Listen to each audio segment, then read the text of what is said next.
Heading: Preacher of Christianity. The greatest hindrance to the truth of our people is the preacher of Christianity. He won't accept it, nor is he content to let others alone who are trying to accept it. He is the man who stands in the way of the salvation of his people, and as soon as people awaken to the knowledge of this man and their way to God, freedom, justice, and equality, and stop following him, the sooner they will be in heaven while they live. The sooner they will be in heaven while they live. The preachers are afraid of the truth. Christians, the followers of Isa, Jesus, in the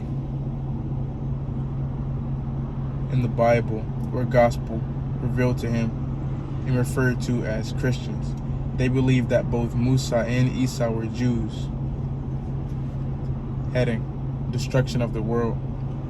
Reading: Allah has warned us of how he would one day destroy the world with bombs, poison gas, and finally fire that would consume and destroy everything on the planet, on the present world.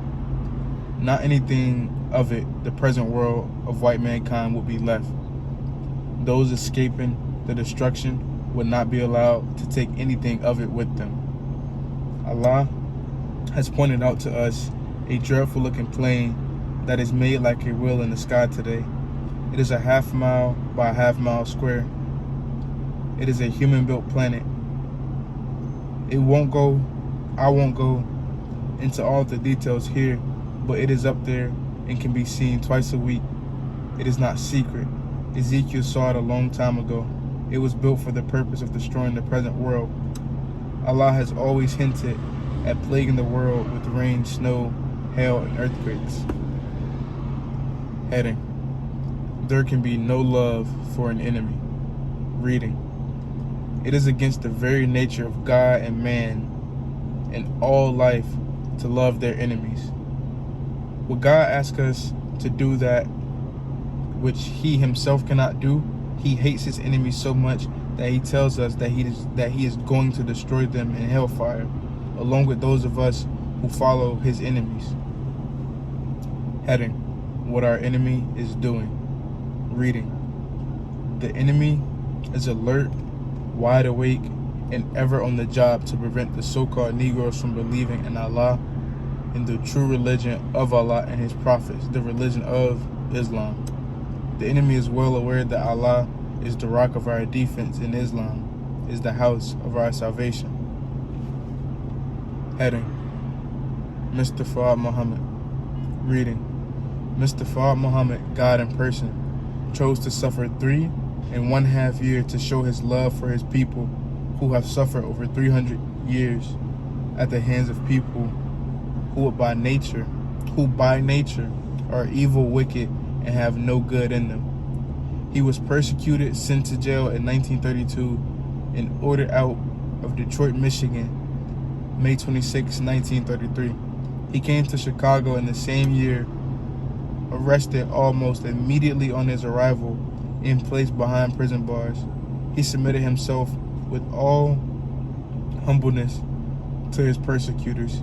Each time he was arrested, he sent for me that I may see and learn the price of truth for us, the so-called Negro.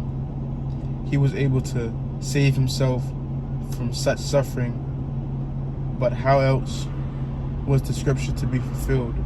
We follow in his footsteps, suffering the same persecution. Heading: Fear. Reading: Fear is the worst enemy that we, the so-called Negroes, have. But entire submission to Allah and his messenger will remove this fear. The white race put fear in our foreparents when they were babies. So says the word of Allah. The poor so-called Negroes are so filled with fear of their enemy that they stood to helping him against their own salvation. Be aware of what you are doing, lest you be the worst loser. If you had only been taught the truth, they would act differently. Heading: John Hawkins. Reading: Allah has taught us that our foreparents were deceived and brought into America by a slave trader whose name was John Hawkins in the year 1555. Heading: Heaven on Earth. Reading. He, Allah, has made it clear what constitutes heaven on earth: freedom, justice, equality, money, good homes, and friendship in all walks of life. Heading: The Future Holy Book. Reading. The Holy Quran, the glorious book, should be read and studied by us, the so-called Negro. Both the present Bible and the Holy Quran must soon give way to that holy book which no man as yet but Allah has seen. The teachings, prophecies of the present Bible and the Quran take us up to the resurrection and judgment of this world, but not into the next life.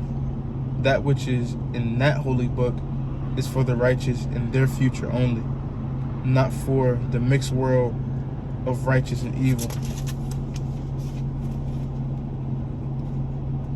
The preparation for the unseen life is now going on in the few believers of Islam in America. Islam is the true religion of Allah, and it makes a distinction between the lovers of righteousness and lovers of evil.